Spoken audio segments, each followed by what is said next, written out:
Most people misunderstand how businesses are born.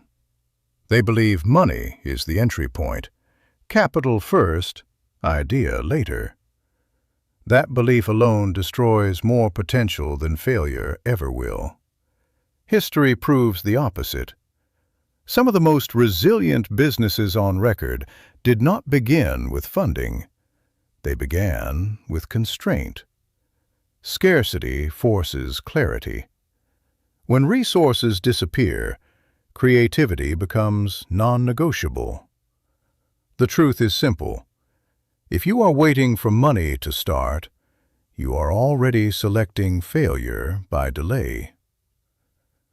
There are individuals who started with less than the cost of a daily coffee, not because they were special, but because they acted while others were still calculating. Across different countries and economic conditions, the pattern repeats itself. Small beginnings, simple tools, immediate execution. No institutional support, no perfect timing. A kitchen becomes a factory. A phone becomes a sales channel. A skill becomes an income stream. The mechanism is always the same. Solve a real problem, start manually, refine through repetition. People who succeed early do not search for certainty. They search for traction. Once traction appears, capital becomes a consequence, not a requirement. What follows are real examples of businesses that started with minimal investment and evolved into stable income systems. The objective is not inspiration. The objective is pattern recognition. Because once you understand the pattern, you stop asking, "What if I fail?"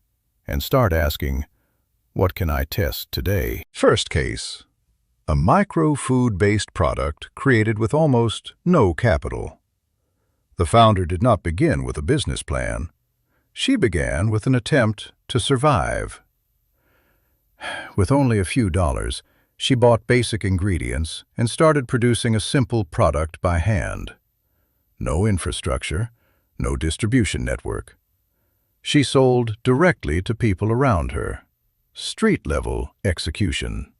Immediate feedback loop. Every sale was information. Every rejection was iteration. The critical point is not the product itself. The critical point is the method. Build small, sell immediately, adjust constantly. Over time, consistency created visibility. Visibility created demand. Demand created repetition. Repetition created stability. Eventually, the business expanded beyond direct sales. It became a structured operation with teaching, replication, and secondary income streams. This is a core transition most people miss. A small income activity becomes a system when it stops depending only on the founder's time. Second case, a family that lost its income source during a crisis. Instead of waiting for external recovery, they returned to a simple traditional recipe they already knew. They started with almost nothing. Borrowed ingredients, basic kitchen setup, direct messaging to potential customers. The product was not initially exceptional. What made it work was persistence and adaptation. They improved the recipe through feedback, not theory. This is where most people fail. They assume success requires perfection at launch. In reality, perfection is a late-stage luxury. The market does not reward perfect ideas. It rewards ideas that survive long enough to evolve. Through repetition, they built a customer base. Through customer base, they built predictable income. Through predictable income, they built expansion. They later scaled into physical locations and stable revenue streams. The transformation is always the same. survival mode to validation to structure to expansion. Third case introduces a different principle: necessity-driven innovation. After a financial collapse and personal health crisis, an individual discovered a simple beverage preparation method through close family knowledge. The initial tool was extremely basic: one blender, no professional equipment, no formal training. Production started at a micro level: small batches, local testing, immediate feedback. The early phase was ignored by most people. That is normal. Most ideas are invisible at the beginning because they lack proof, not potential. But persistence created accumulation. Small production became continuous production. Continuous production became scale. Over time, output increased dramatically, reaching industrial levels. The key variable was not money. It was repetition under constraint. Another case: a failed entrepreneur who restarted after collapse. With borrowed funds and minimal equipment, they entered a saturated market. Instead of competing broadly, they focused on a single product and improved it aggressively. This is strategic concentration. Dominate one thing before expanding. They added variations, tested combinations, and refined user experience until the product became recognizable. Simultaneously, they used social platforms not as entertainment, but as distribution infrastructure. Every post was a sales signal. Every video was customer acquisition. This is a critical distinction. Amateurs create content. Operators create attention funnels. Attention, when structured, becomes demand. From there, physical expansion followed: multiple locations and sustained income. The pattern remains stable: narrow focus to iteration to audience building to scale. Fourth case: a product created unintentionally from a personal gesture. A handmade item, originally created as a gift, was shared informally. That single exposure generated unexpected demand. There was no initial intention to build a business. But demand does not require intention. It requires visibility and utility. The creator adapted quickly, improved production quality, and began manufacturing at small scale. The key transition occurred when feedback replaced hesitation. Instead of asking, "Is this good enough?" they started asking, "What do people want improved?" That shift converts hobby activity into commercial activity. Over time, production increased from a few units to hundreds. The market expanded geographically. The product evolved through incremental upgrades, not radical redesign. This is a consistent truth in entrepreneurship. Most scalable businesses begin as imperfect manual actions. Another category involves waste transformation, taking discarded materials and converting them into useful products. At first, people around them dismiss the idea. That is expected. Novelty triggers skepticism. But skepticism does not determine market viability. Execution does. They started collecting materials others ignored, processed them manually, and created a usable product with environmental utility. Demand grew because the value proposition aligned with two forces: cost efficiency and environmental awareness. From 2 or 3 units per cycle, production scaled into thousands monthly. Final case: a simple handmade craft business that began as a personal project during unemployment. A single product posted online generated organic demand. No advertising, no strategy, just visibility. The creator refined the product, improved consistency, and expanded catalog slowly. Eventually, it became a commercial operation with repeat customers and international reach. The underlying principle is universal. You do not start with scale. You start with exposure, then feedback, then improvement, then repetition, then structure, then scale. Most people reverse this sequence and fail before iteration begins. The conclusion is not motivational, it is structural.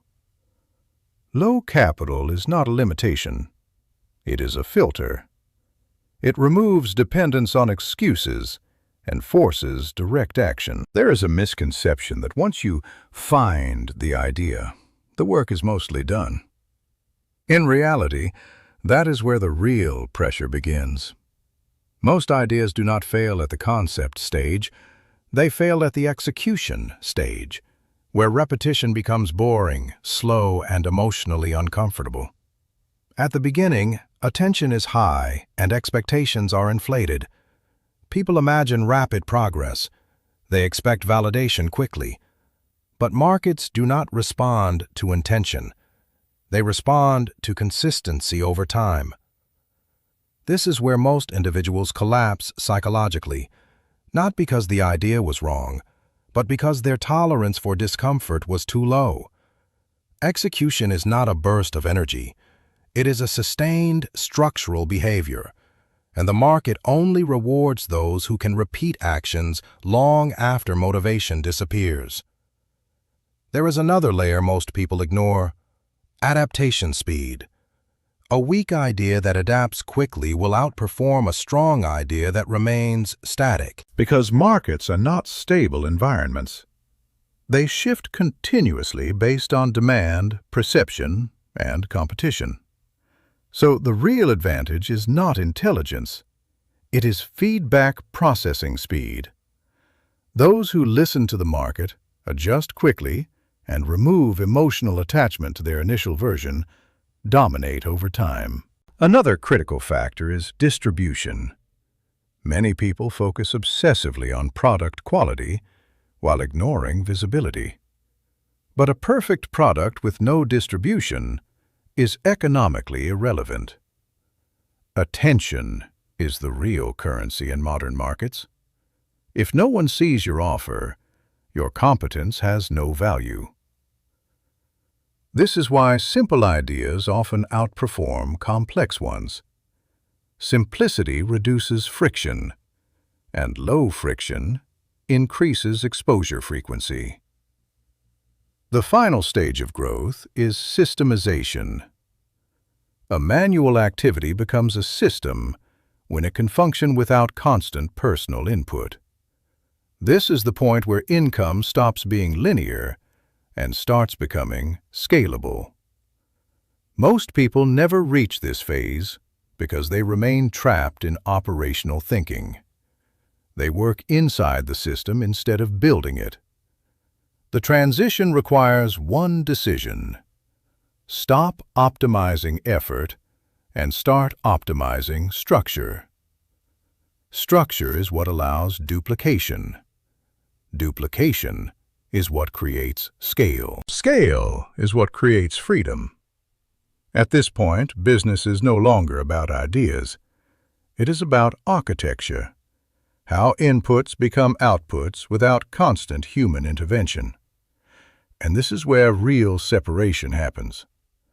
Not between lucky and unlucky people, but between those who build systems and those who remain inside them. At this stage, the difference between success and failure is no longer technical, it is psychological. Two people can have the same idea, the same tools, even the same environment.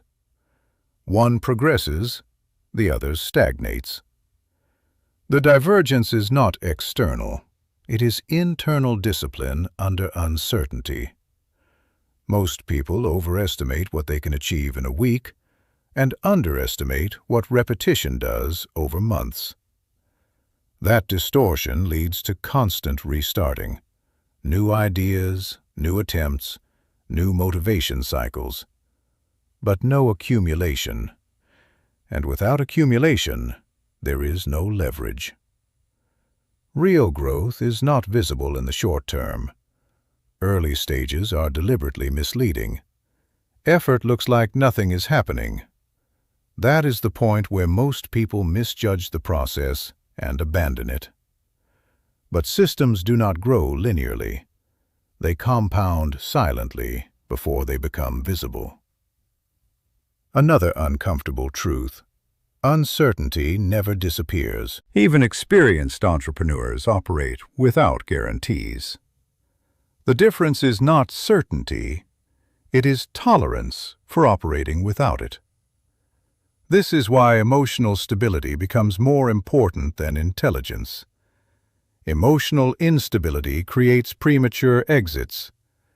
People leave processes right before they start working. If you study any scalable business, you will find the same structure underneath. A simple entry point, rapid feedback loops, constant adjustment, focused repetition, gradual systemization, then scale. Nothing complex at the beginning. Complexity appears only after validation. At the highest level, entrepreneurship is not about finding opportunities. It is about staying longer in the game than those who quit early. That is the real competitive advantage. Duration, not brilliance, not funding, not connections. Just persistence structured correctly. And once a system is stable, money stops being unpredictable. It becomes a byproduct of operational consistency. The final insight is simple but uncomfortable.